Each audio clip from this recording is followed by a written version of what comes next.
আজকে দুর্দান্ত টেস্টি একটা চার রেসিপি আপনাদের সাথে শেয়ার করব। সালামুন আলাইকুম, কেমন আছেন সবাই? আলহামদুলিল্লাহ আমি ভালো আছি। কয়েকদিন আগে আমি একটা ভিডিও পোস্ট করেছিলাম যেখানে আমি বাচ্চাদের নিয়ে ঘুরতে বের হয়েছি প্লাস চা খেয়েছি। তো আমি তখন বলেছিলাম যে এই চা রেসিপিটি আমি আপনাদের সাথে শেয়ার করব। তো সেই ভিডিওটি আজকে শেয়ার করছি। এখানে আমরা মালাই চা অর্ডার করেছিলাম ৩টা। এখানে যে মাটির হাঁড়িগুলো আছে এগুলোতে করে এই চাটা বানানো হয়।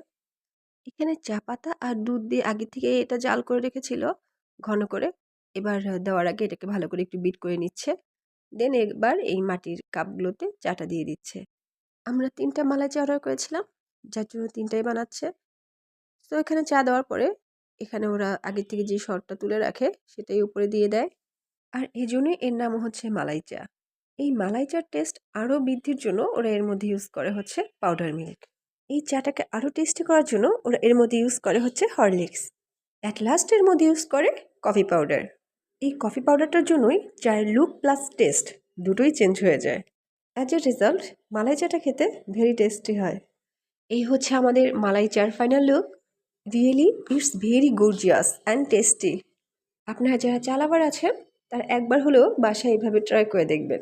আই হোপ আপনাদের অনেক ভালো লাগবে। হাওয়েভার কেমন লাগলো ভিডিওটি অফকোর্স কিন্তু কমেন্টস করে জানাবেন। ভালো থাকবেন। Thank you for watching. Allah Hafiz.